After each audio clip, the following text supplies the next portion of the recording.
I wonder if I'm live. I might not be live, but I don't know if I'm live. So if somebody in here can tell me that I'm live, I would really appreciate it.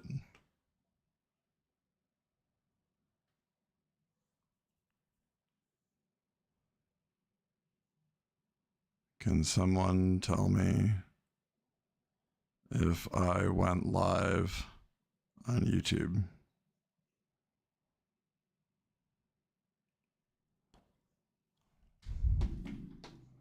I'm going to check this out. So I'm going to talk until I see a chat in my deal. Oh, I am live.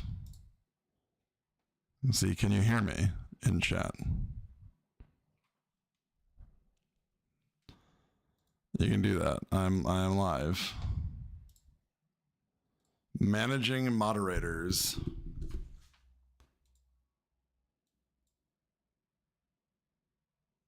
No, that's not what I want though.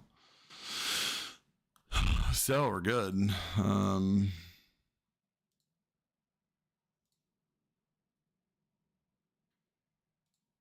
see if Matt Essman says that I'm live, so I guess that we are live.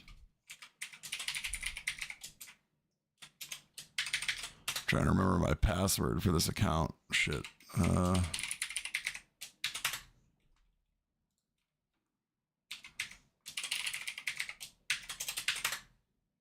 There we go.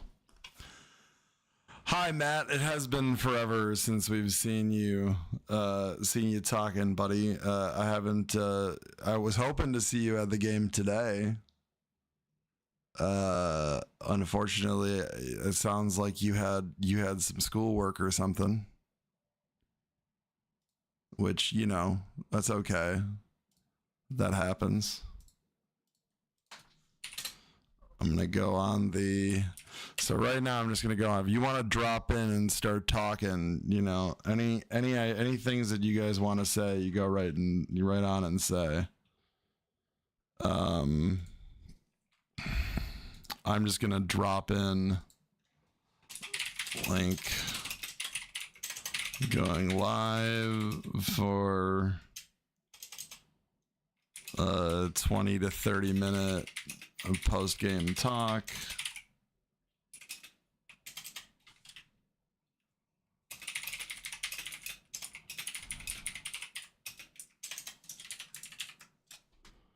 Let's see, link. Insert link to YouTube. Last semester, glad to see we still on Green Bay. I had the game on in the background, was watching intently those last 5 minutes. Hell yeah, dude. I'm very happy that we won this game. Very, very happy that we won this game. Kurt Hogg, who is still up here in Milwaukee instead of down at spring training. Todd's down at spring training, so we have Kurt for the rest of the season, I think. His article, Doug Gottlieb goes on post-game tirade after Milwaukee beats Green Bay late. Because the whistles had been so plentiful, Stevie Elam's defense in the waiting moments had to be perfect. It was, depending on who you ask. I was 15 feet away from the end of the game, the final play of the game. Stevie cleanly stripped Rudiger at the end of the game. I don't think that's definitely not a I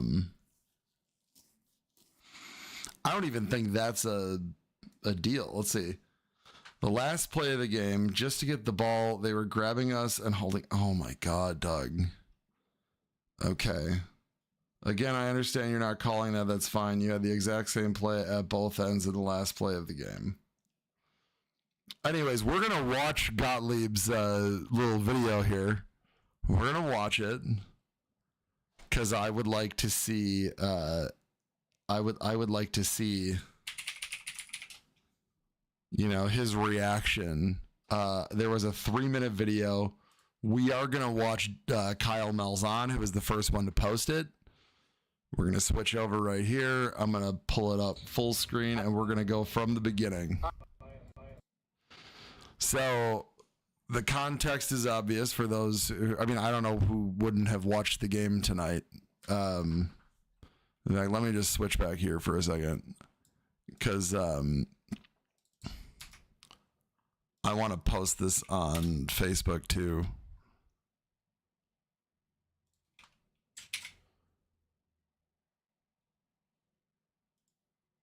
I always want to get, see if we can get as many people in here as possible, because it's only going to be like 20 minutes, 30 minutes. I have to see A Knight of the Seven Kingdoms tonight.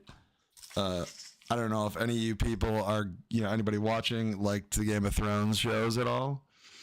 Love the TV show, read the book, read the books, watched the TV shows.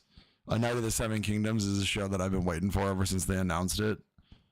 The novellas about the characters Dunk and Egg are like my favorite stories in the universe, because they're, instead of like being like big political drama or like massive like battles, it's like very contained, into like one guy, a guy and a squire in their stories. So I'm like very excited for that. So I'm gonna watch that show, and it's on in like 25 minutes. So I'm gonna start. We may cut into that a little bit, but I ain't gonna be on for 3 hours tonight, I guess is what I'm saying. So putting out that, we're gonna go over the game.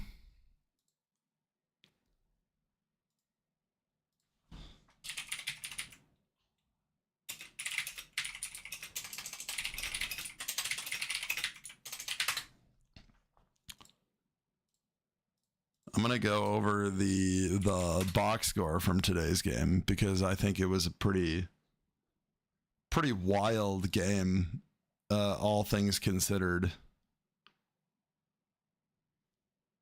Just a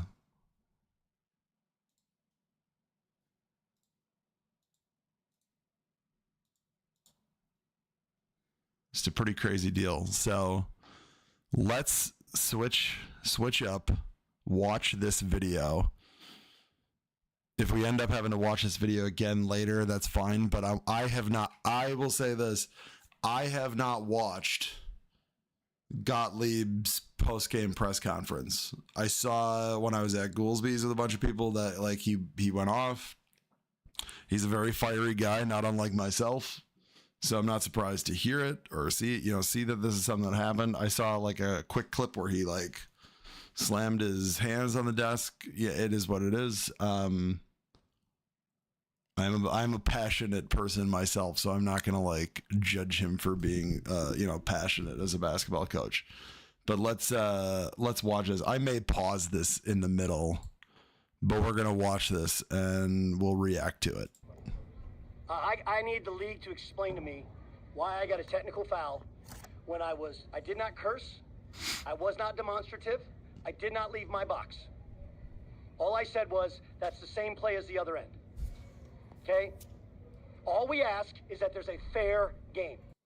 Okay, so I will say here, I was closer to the Green Bay bench than basically every other fan in the building. I had a direct line of sight to Gottlieb when he got the technical. I had a direct line of sight in the moments and minutes after Gottlieb got the technical. I did a little bit of, like, not taunting, but like playful jawing. I told Jerry Smith that Tosa East sucks and got a laugh out of him. For those who don't know, assistant coach on Green Bay, Jerry Smith, is class of 2006 at Tosa East High School. They are in the same conference as my school. I was class of 05 at Nathan Hale in West Dallas. We were a very good basketball team. At the same time, they were a very good basketball team.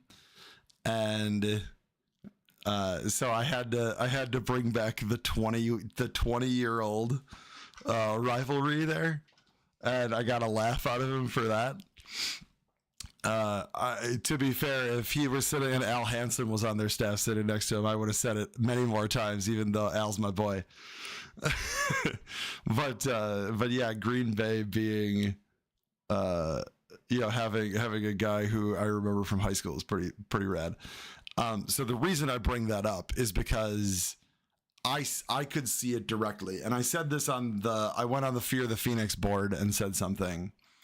And also to add context, if you don't see me online right now on Twitter, it's because I'm in Twitter jail for another 2 days. I guess you can't say things like, you can't mention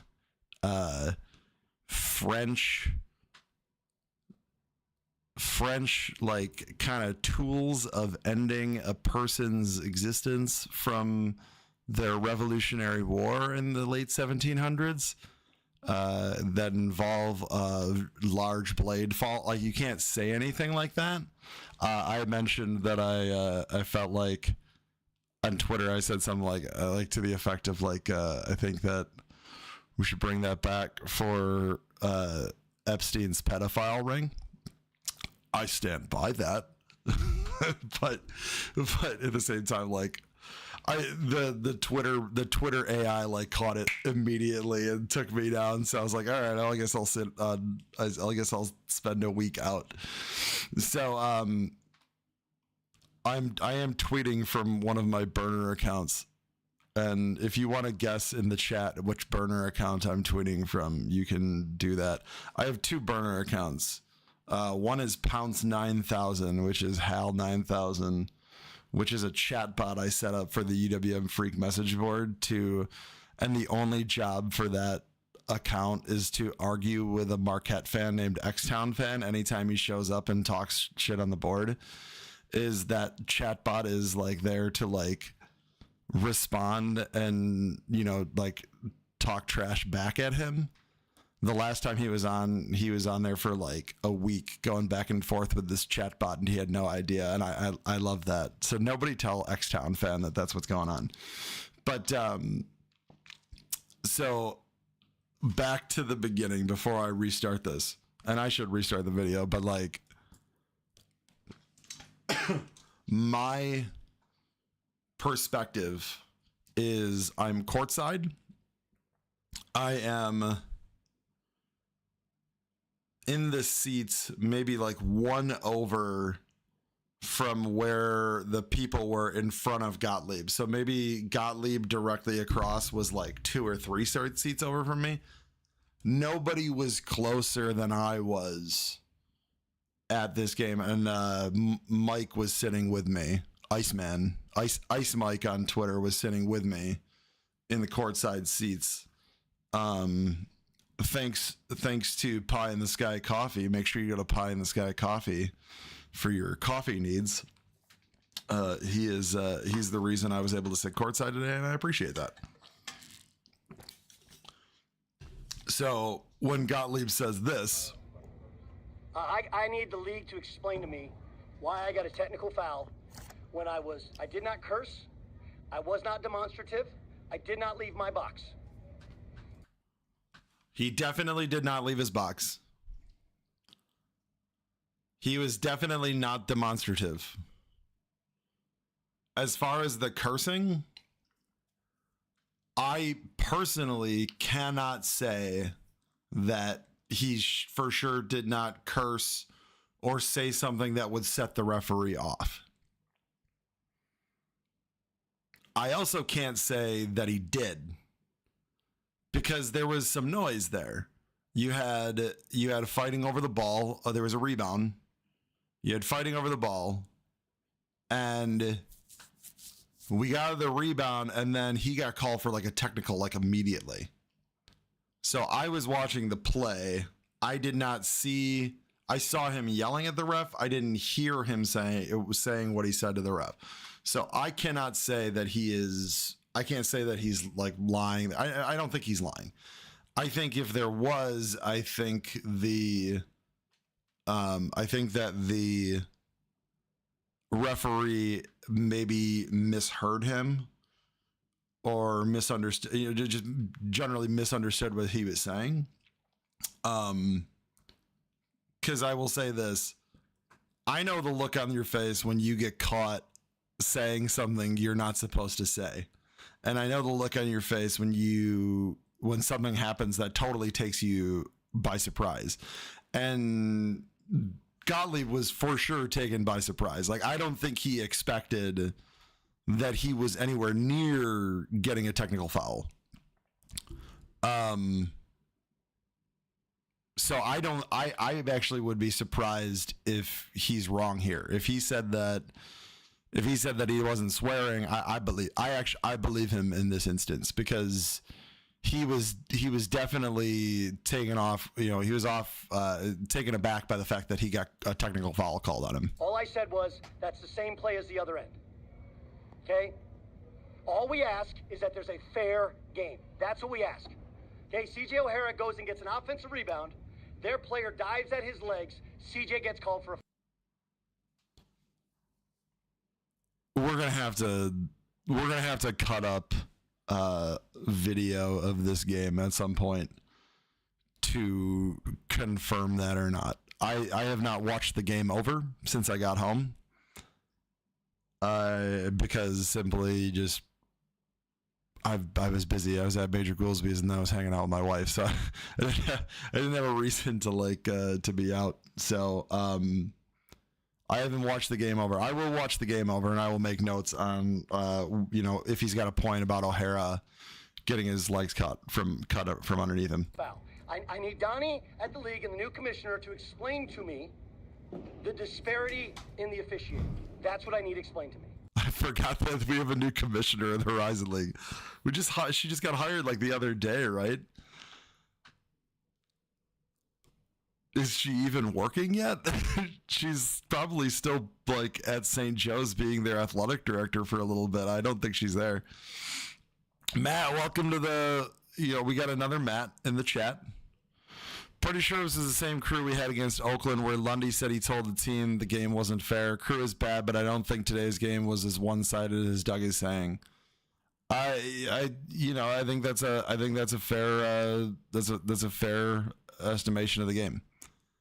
I will not say one way or another yet. I want to watch the rest of his video. I got no problem with their team, their staff. They played hard. They did what they do. They play tough and they play aggressive.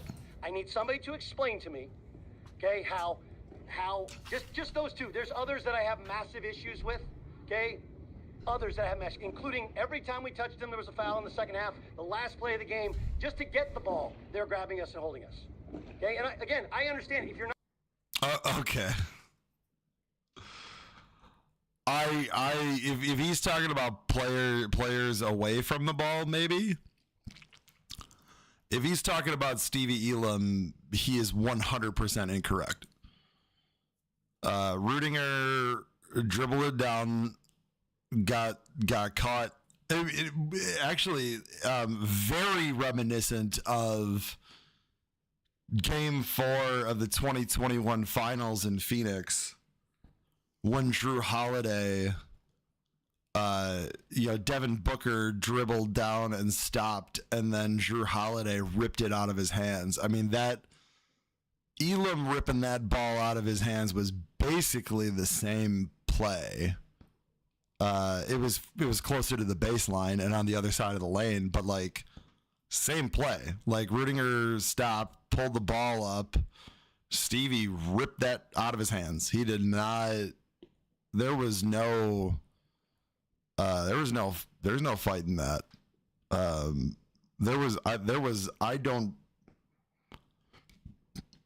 don't think anybody was grabbing Rudiger. If there was, there might have been somebody on the other side, but let's continue. I'm not calling that, that's fine. You had the exact same play at both ends in the last play of the game. The exact same fucking play. The exact same play. So I need the new commissioner of the Horizon League to explain to me what a technical foul is when I don't leave the box, I don't curse, I'm not demonstrative. Okay? There was nothing that should have been called a technical foul. I know when I earned one. I did not earn one. Okay? And the CJ play, we're up 6 points. That dramatically changed the trajectory of the game. He's our best defender. He's one of our best players. He picked up his 4th foul, collecting an offensive rebound when a guy falls into his legs. Okay? All we ever ask is fair.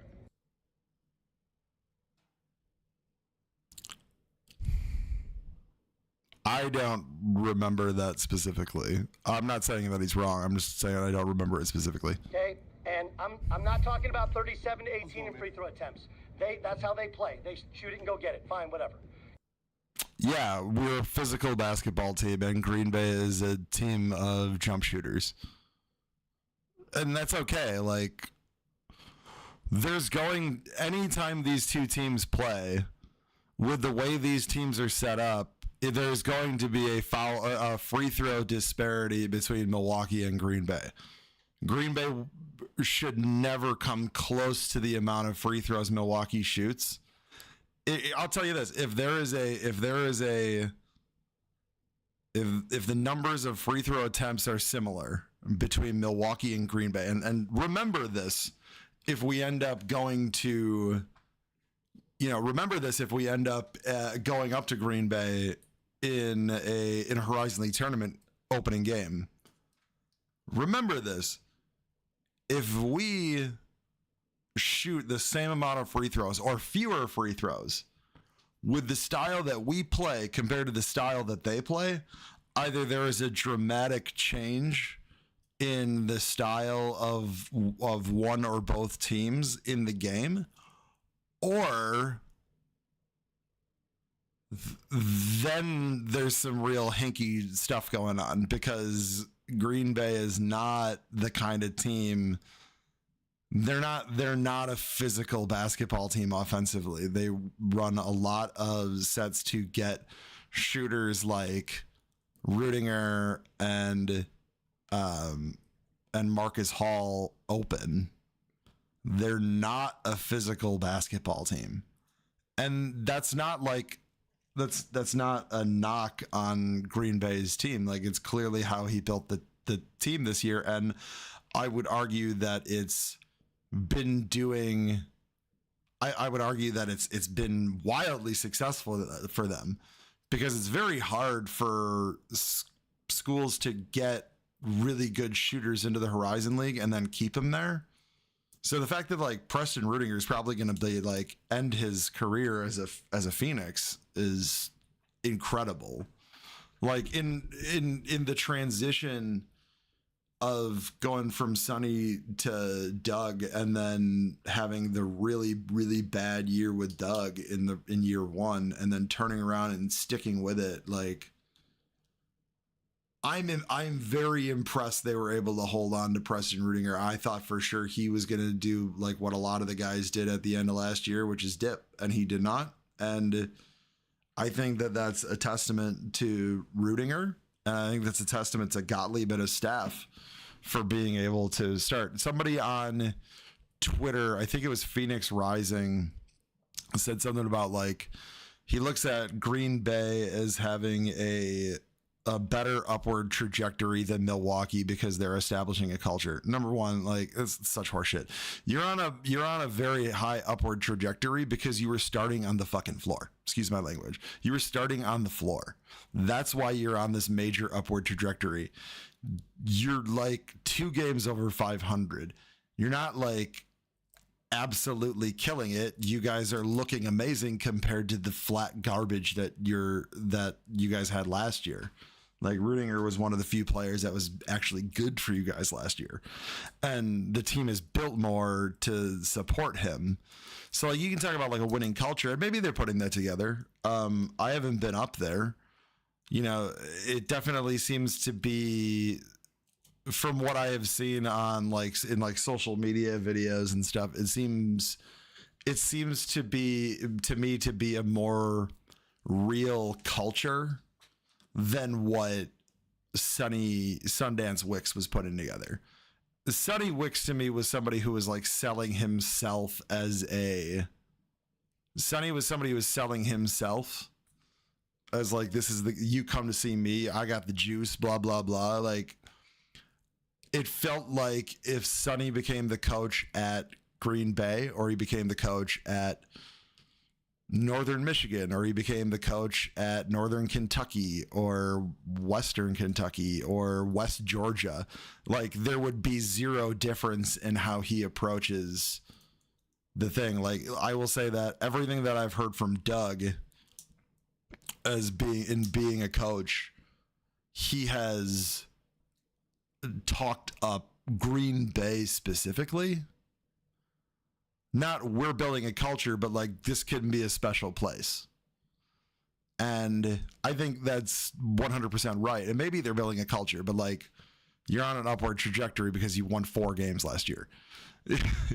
We only have 7 conference wins and like 10 or 11 overall because 60% of our starting lineup is out for the season. Our other 2 starters have missed at least a month. One missed 2.5 months of the season. Our 6th man is now out for the season. Our 7th man is now out for the season. Chandler Jackson scored 25 points or something today. Somebody threw on chat what Chandler Jackson scored today. Chandler Jackson started this season as a redshirt. Chandler Jackson was not going to play at all this season. He was going to redshirt and then come out next year as one of the guys who would like challenge for a starting spot. He got the red shirt taken off of him because we were so banged up and so beaten up. So I don't like this idea that like it's not a totally comparable situation. Yes, we're both Horizon League programs, but like, you tell me how flippin' good Green Bay would be right now if Preston Rudinger and Marcus Hall and DJ O'Hara were out for the season. How good would they be right now? How good would they be? They wouldn't be jack squat. And that's simply because it's hard to sustain that many injuries and keep it going. They're healthy. That's good. We're not so healthy. You know, we're tough. I mean, we have I will say like our recruiting, if there's a failure that we had in recruiting that's going into this season, it was we did not have much depth at the post. So when Faison goes down for 2.5 months or whatever it was, that ended up making a huge deal as far as his, our playing time at the 5. I mean, Sekou Kana is supposed to be like, number one, Sekou's supposed to be playing like 5 minutes, 10 minutes a game because he's supposed to be like getting his feet wet and ready. And I that's what I think. And I'm not saying that like, no coaches told me that. I'm saying that like Sekou is playing an outsized role right now because we're down people. Sekou has a very like bright future ahead of him. But Sekou is not a 5, and he has played a lot of his minutes at the 5 this season. That's just what it is. Matt says they also weren't the same play. Amar got to the hoop and got a shot off, and Preston on the last possession didn't get a shot off. I've seen Amar get the call he got all season long. Yeah, I mean, you know, Mike was sitting next to me in the game, and he called Marcus Hall a foul merchant, and I was laughing because it's like, first up, Amar is a foul merchant. Like, Amar is like the biggest foul merchant I've ever seen us have. Like he's not flopping. He's not a flopper, but he is definitely like going up trying to get contact to draw a foul call. Like Amar is a foul merchant, and that's okay. But like you said, Matt, he's been doing that all year long. Because that's how he scores, you know, like he does circus shots. Sometimes he does good jump shooting. Sometimes he's able to just straight up drive to the basket and do things. But a lot of the times what he's doing is he is getting off a shot that you would not expect anybody to be able to get off. And the reason that it's working is because he's actually putting it in. Let's continue. Okay, what I'm asking is 3 things. Okay, I'm asking how it's technical foul when I don't curse. Okay, when I wasn't demonstrative because you're not allowed to point to the screen or mime something that's happening. Didn't do that. Didn't leave the coaching box. Wasn't on the floor. Those are all true. Doug did not leave the box. He did not like point or anything like that. So he is right there. Like I said earlier, I did not see or hear. I didn't hear what he said. I assumed that the referee thought he said like something off color. Those are all the things you get technical foul for. Not saying that's the same call at the other end. Okay? And C.J. O'Hara collecting an offensive rebound. And what's the freshman? He's a good player. Steve Elam diving for the loose ball, okay, and falling into his legs. And C.J. O'Hara gets called for a foul.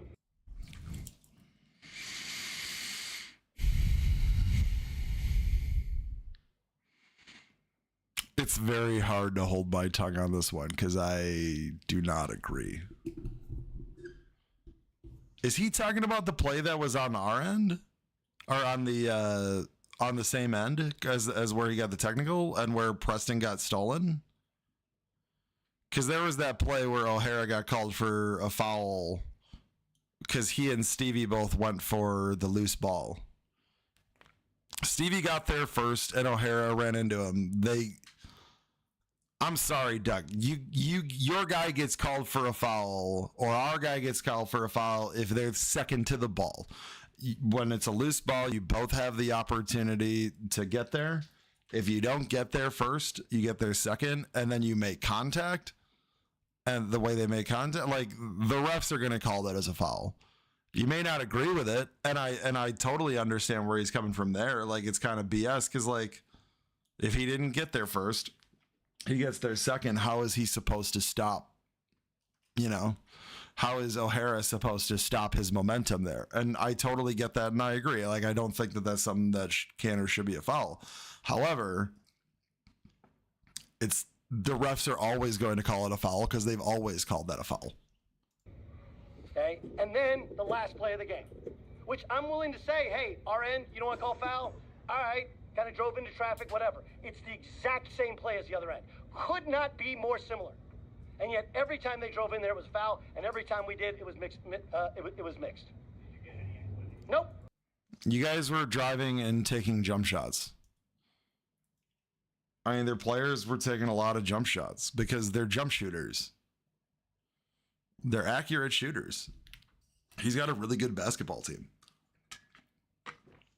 I am, like a lot of people, I am very impressed. When Doug took that job, when Doug Gottlieb became the head coach at Green Bay, none of us thought it was something that would end well. If you're somebody who thinks, if you're saying you thought, oh man, Doug Gottlieb's going to be the head coach at Green Bay, they're going to be challenging for the Horizon League title very soon. If you're saying that, you are 100% lying. The only people who were saying that were some Green Bay fans. A lot of Green Bay fans weren't.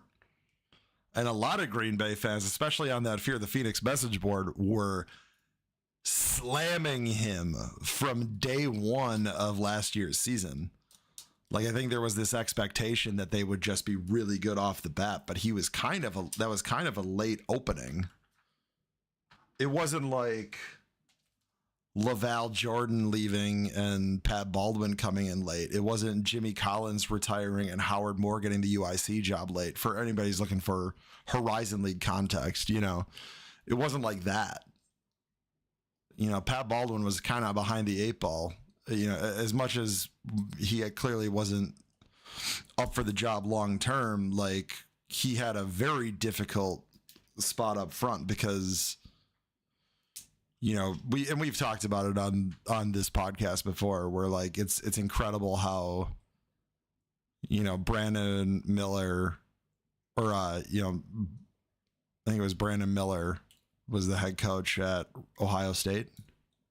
No, Thad Matta retires at Ohio State unexpectedly a couple months into the spring, and I'm like, oh shit, we're about to lose LaVall Jordan to Butler. But like, those were late. You know, Doug was it end of April last year? End of April in 2024 when Gottlieb got that job. I mean, it was very late. in the offseason.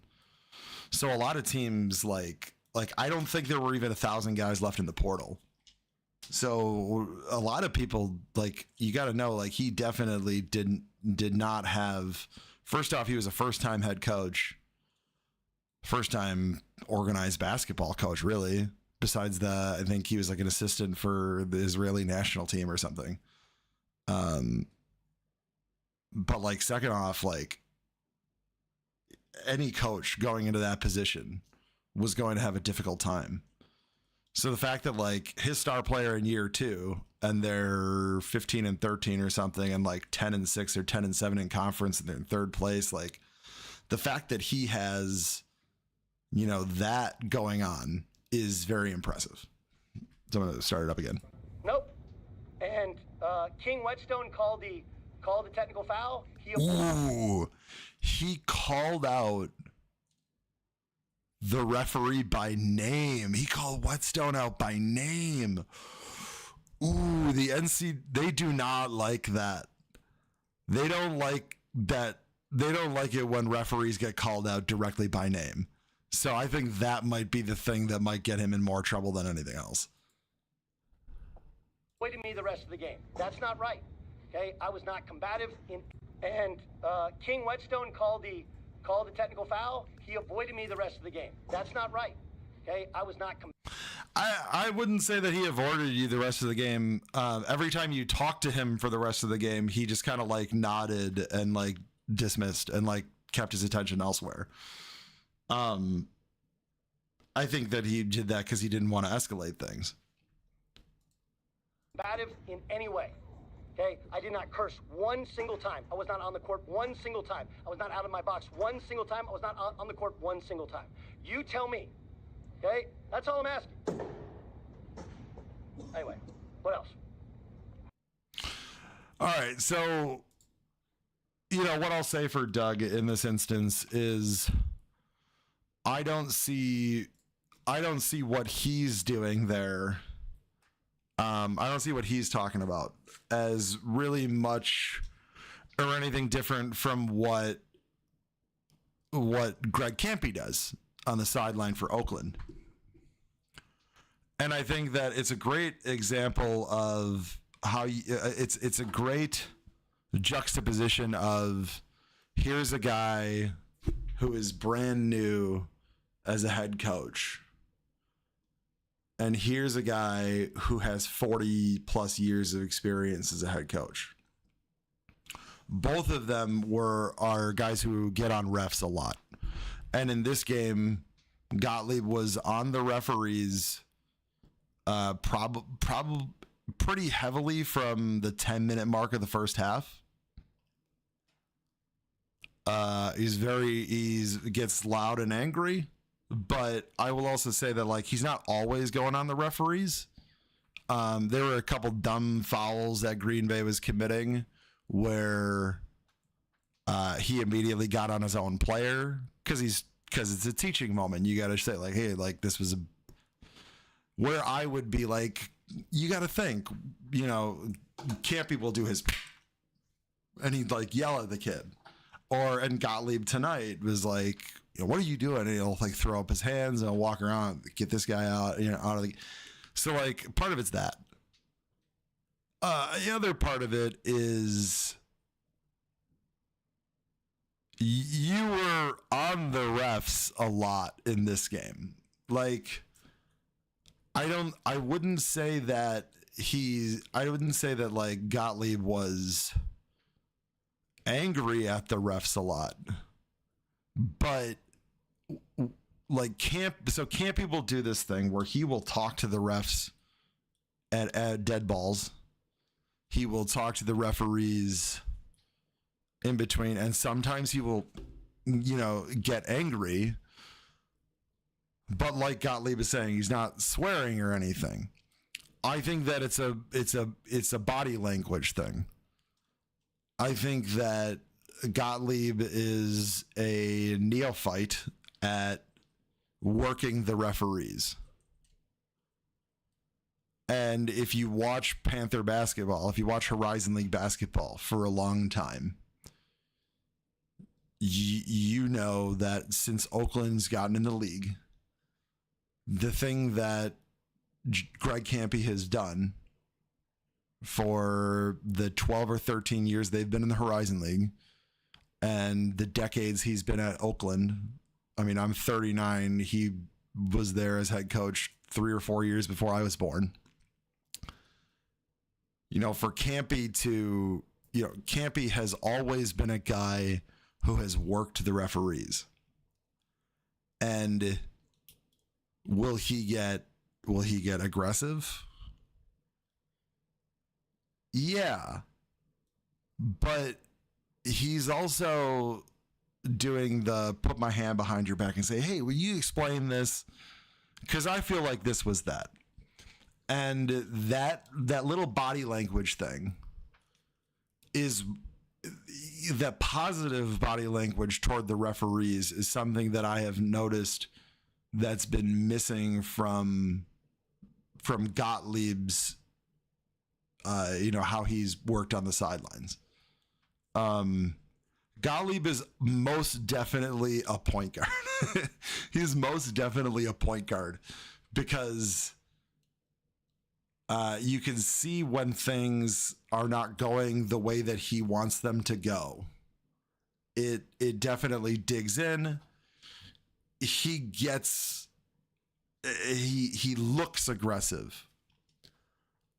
I think that's why he ended up getting a technical foul called on him. If he didn't like swear or say anything specifically, like I said, I was 20 feet away from him.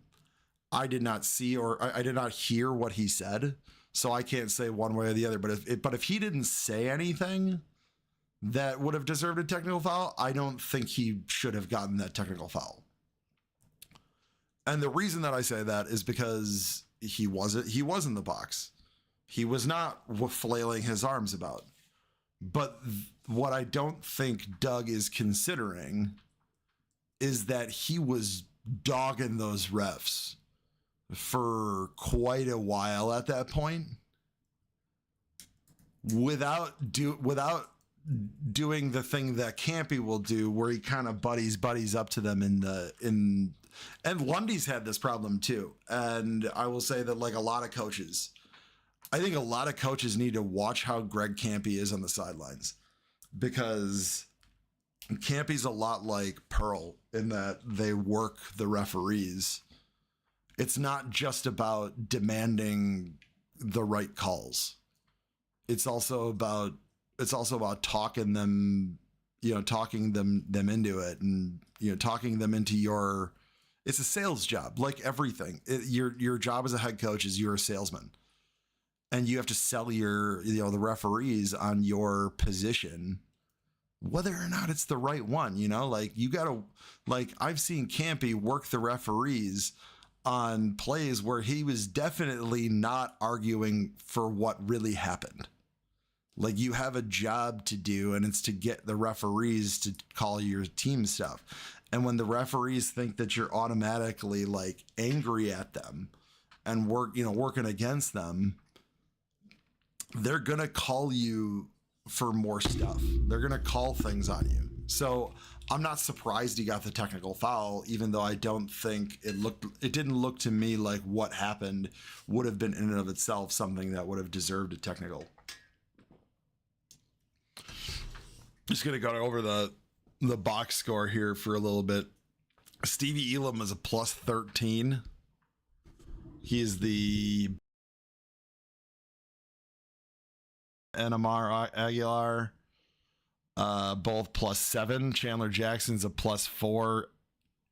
Isaiah Pippa White, plus 5. I will say that Pippa, looking at his stat lines, 7 points, 7 assists, 1 turnover, 1 of 4 from the field, 4 of 6 from the line, 1 rebound, 4 fouls. I think that was Pippa's best game as a Panther. If there was, feel free to comment in the comment section, but I thought Pippa was fantastic. I think there were 2 plays where Pippa was looking for the shot. I'm going to say the same thing about Pippa that I said about Elijah Jameson a couple years ago. I think that if he transitions away from looking for the shot first, it is going to do wonders for him offensively. And whereas Elijah was always looking to drive to the basket and have somebody taller than him swat the ball out, Pippa is looking for that mid-range open jump shot, or he's looking for the open three. And his shot is not falling now. I mean, even today, he was 1 for 4 from the field. But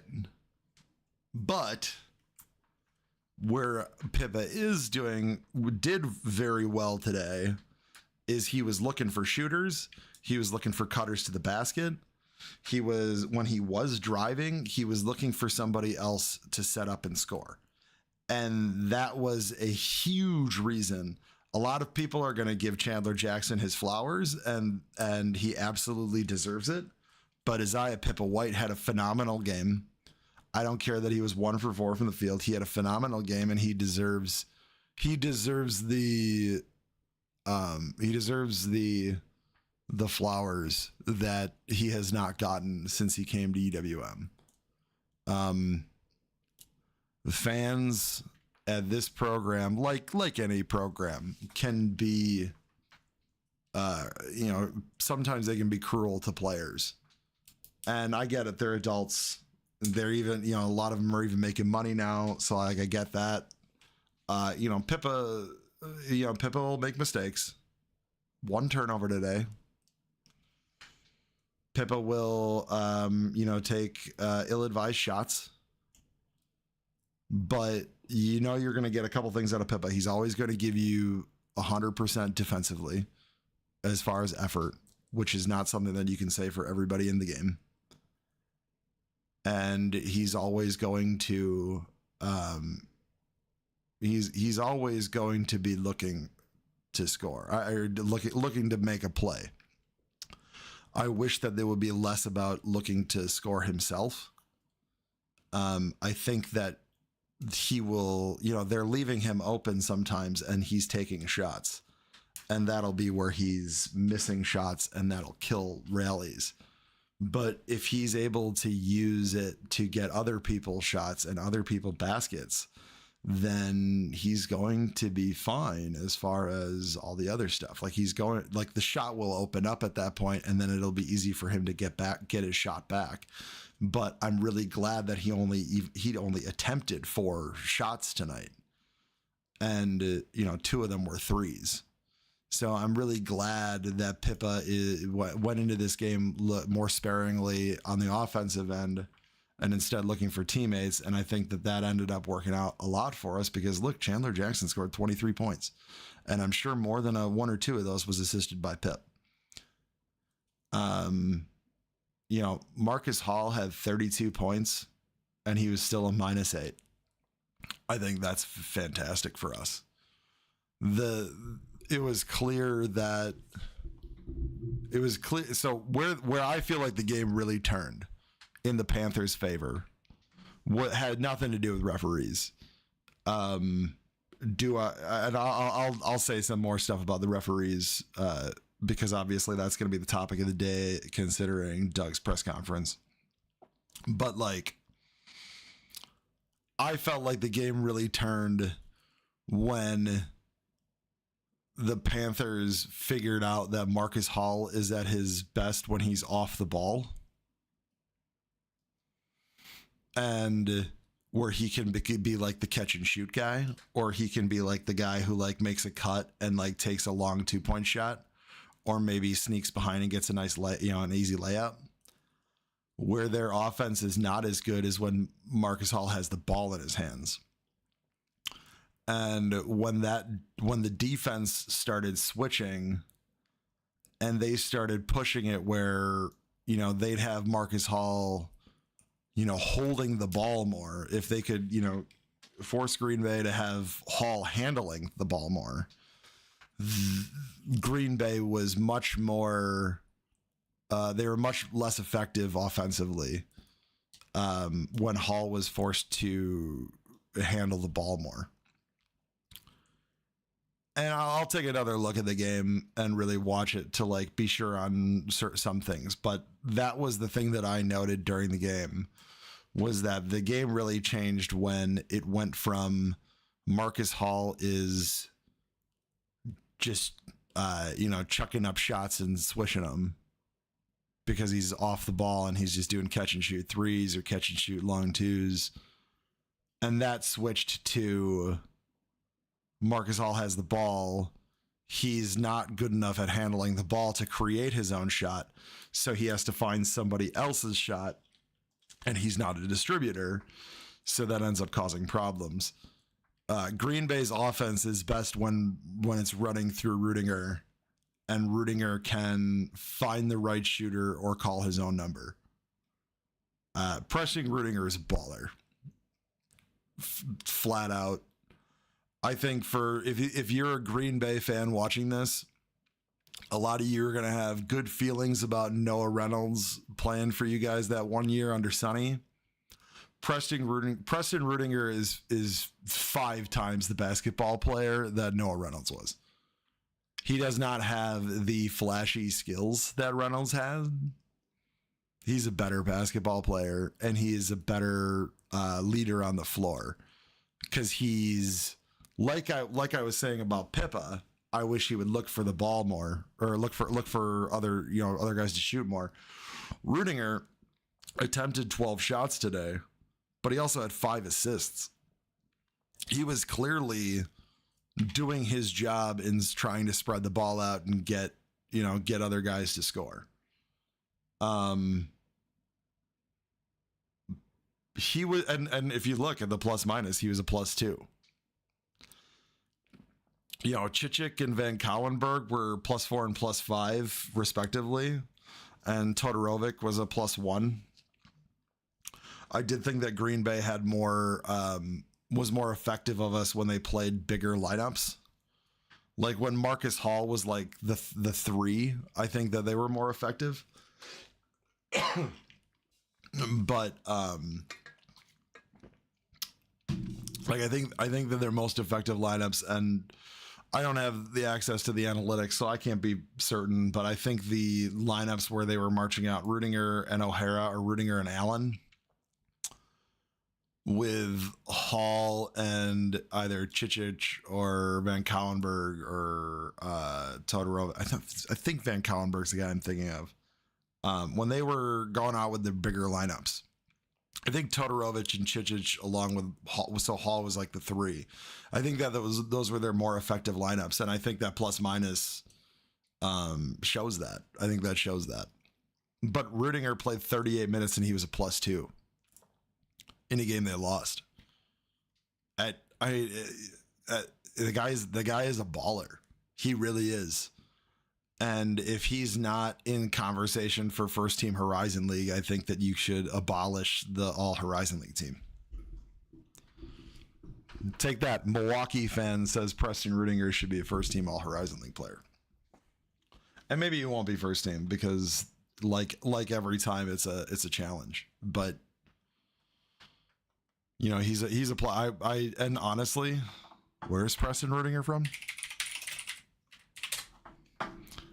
Preston Rudinger is from Oshkosh, Wisconsin. I've been saying this for a long time.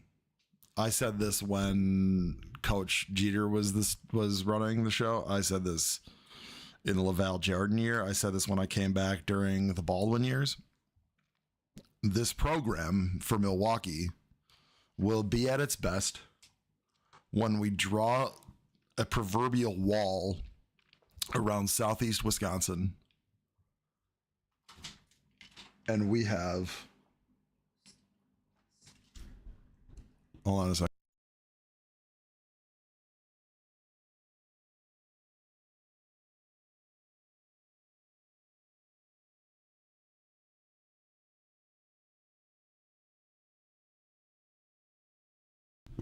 I'm supposed to go to the store before it closes, and they close in half an hour. So we'll wrap up in the next 5-10 minutes. So, I get yelled at. So oh God, and I lost my train of thought. The program will be at its absolute best when you draw a wall around Southeast Wisconsin. And I'm not saying that every player has to play for Milwaukee. That's preposterous. I'm saying that Milwaukee should have first right of refusal. That every kid in Southeast Wisconsin, if you're not going to a high major, if you're not like the Tokido or Knipple guy going high major to like big time schools, or Hero, like if you're not that level, and if you're not like the Marquette, Wisconsin level, it should be Milwaukee's decision on whether or not you should be. I'm not saying that like the player shouldn't get to decide. I'm saying that the best form for our program, no matter who the coach is if those kids in southeastern Wisconsin want to play for Milwaukee first and are willing to maybe take less than what they could have gotten. Like, if we can get kids from this region to pass up going to an Atlantic 10 school or a Missouri Valley school because they want to play for Milwaukee, that's when I think we're going to be in our best form. And maybe that's going to take years. And maybe it'll never happen because NIL is a problem. And I don't know if it's a problem that we'll be able to solve because there's a lot of money that we just don't have. And we need to figure that out. It's not something that I'm going to be able to figure it out because I don't have the money. I will say this repeatedly. If we figure out a way to rig the Powerball or something, let me know, because I'm happy to. If you want to guarantee the most amount of money from a Powerball winnings is going into the NIL fund and the basketball program at the school, you make sure that I'm the one that wins it. But I really like watch, and then like one day I'll win the fucking Powerball. And they're going to investigate me because I made a joke on a YouTube video. I mean, that would be a good problem to have, but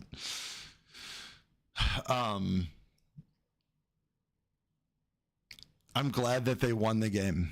I'm glad that after, the last home game, when they're like shit talking each other on the bench. I mean, I was across court on the other side, and I could see our players were not happy with each other.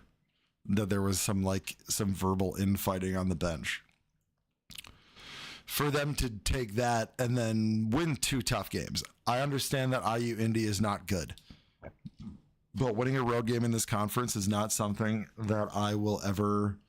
I will never take that for granted, no matter who the team is. And we should be happy that they won that game. And Chandler Jackson, in that game and this game, has shown why this team really wanted to save him for next year.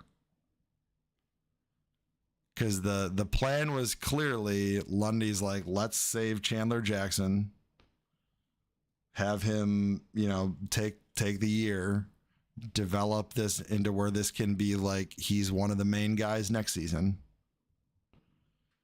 And, they had a couple injuries and we ended up needing to rip the red shirt off of him.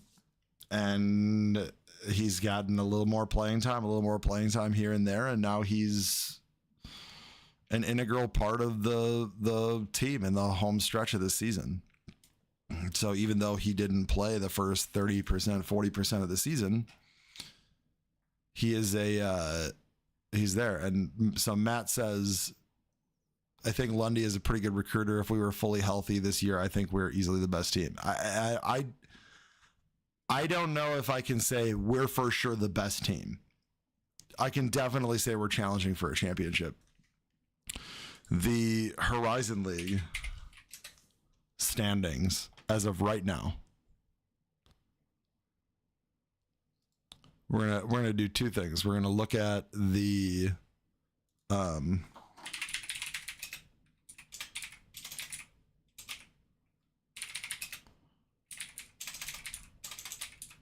oh my God. I can't talk or I can't type anymore when I'm not looking at it. I'm getting old. I can't look at I gotta look at my fingers more than I used to. So this season, we have had 12 guys start at least one basketball game. We've played 27 games and nobody has started more than 20. Amar has started 20 games.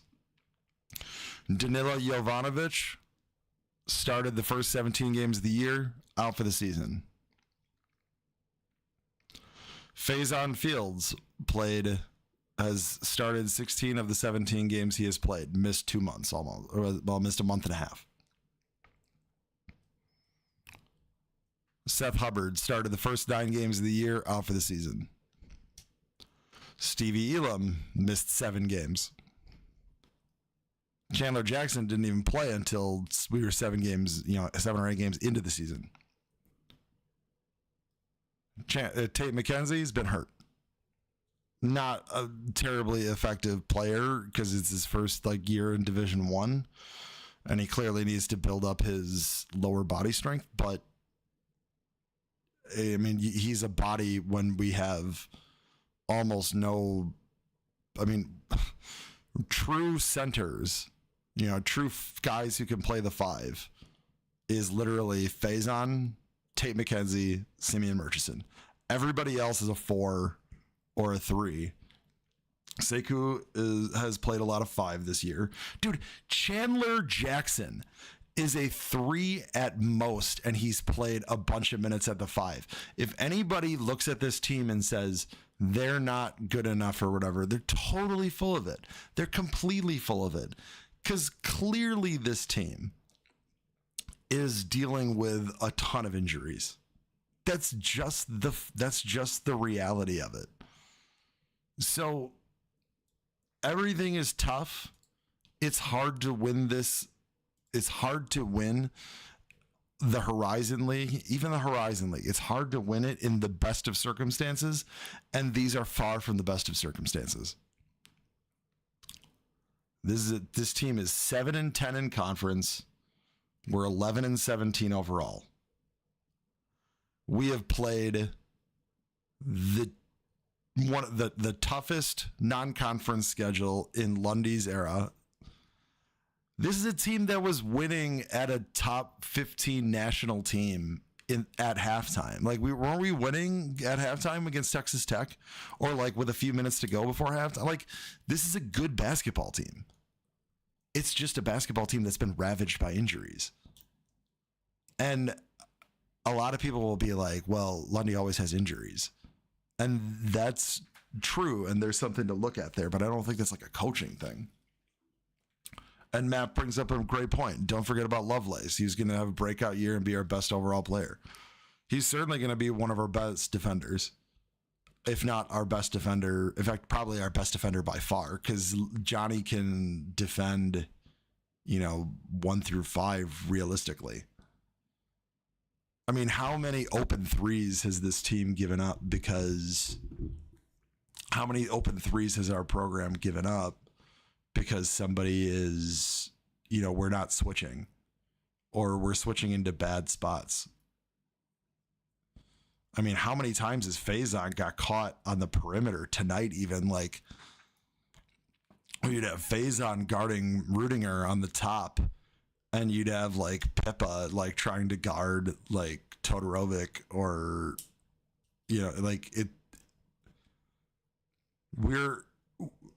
our team is behind the 8 ball in every game they play, and people need to understand that. Is it a bummer that we're 6 games under 500 and we're 3 games under 500 in conference? Yeah, it's totally a bummer. But I can also say that the 2 teams ahead of us, there's 3 teams that are 2 games ahead of us, or 2.5 right now. Purdue Fort Wayne, who we're done with and we split.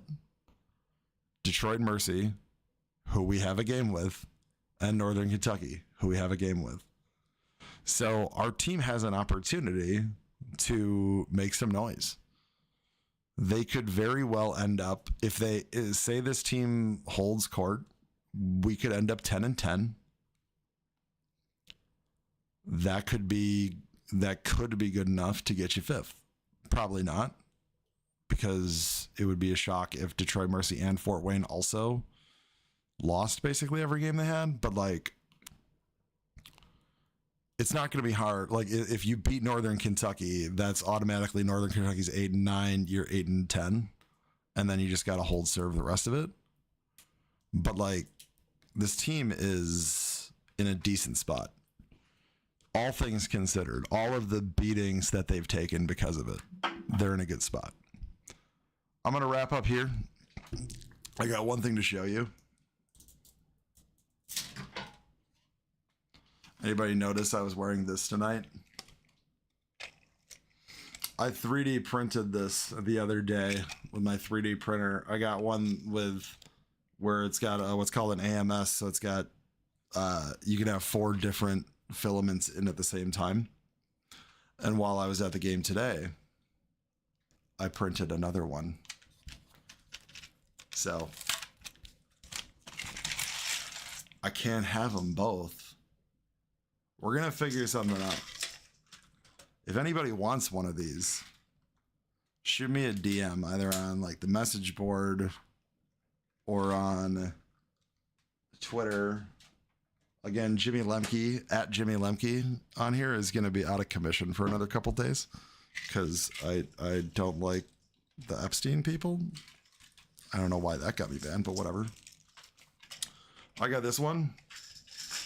We're going to give this one away to somebody. I got a little bit of cleaning up to do on it. Some burrs, little things that got to get cleaned off, but this will be the last time I'm going to wear this one. Somebody's getting that. Somebody might even get this one.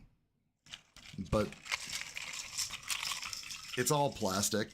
This here is plastic too. It's what they call this, a Cuban. It's like a Cuban pattern. I don't know. It's like a Cuban chain instead of like just like regular chain links. That looked a lot easier to print. I thought this looked way cooler, so I made that. I just made another one. There's one subtle difference, which is the reason why I'm giving away this one. There's a little bit of yellow on the top here. I fixed that and made the white. That's why I'm going to hold on to this one and give away the other one. But like, the little yellow on here, it's still cool as shit. So if you want it, I hesitate to say I will sell them because it's the Panther logo, and obviously you get into some trademark stuff with that. I've got some specifics specific ones that will have non-trademarked logos or trademarks that I have that I own, like the Black and Gold Club logo. I'm going to get that one for President Ken Peterson of the Black and Gold Club. He's going to get one of those with the Black and Gold Club logo because I think that would be super cool for him to have. And then, we'll look at it. But Matt, we'll figure something out, buddy. We'll figure it out. I will. I printed a Brewers one too, but it's over there and I got to get off the thing. So I'm going to go to the store. You guys have a wonderful night. I'm gonna try and go live again. Maybe this weekend, maybe not. I don't know. This next weekend up here, or maybe one of the evenings. I do want to watch the game again. Something else I 3D printed that I'm very proud of. Check this out. This is a 3D print of the University of Milwaukee. Because when I print it, I can make it say whatever I want, and you can't do anything about it. But it is literally campus. So I thought that was pretty cool. I made it in such a way that like it's separate. I think I'm going to figure out how I can make it stay in there. But I don't want to just super glue it down because I think it'd be weird. But I mean, if I can't figure something out, that's what I'm going to do. But it's all ready to hang up, so I could print some of those too if anybody wants them or anything. So I'm gonna get going. Thank you guys for hanging out. If you guys want those necklaces and stuff, or those they call them hype chains. I'm gonna make more of those. I do have the cream color filament and a ton of black filament. So like we can even do the alternate stuff. So I'm gonna get out of here. You guys have a good night. Take care.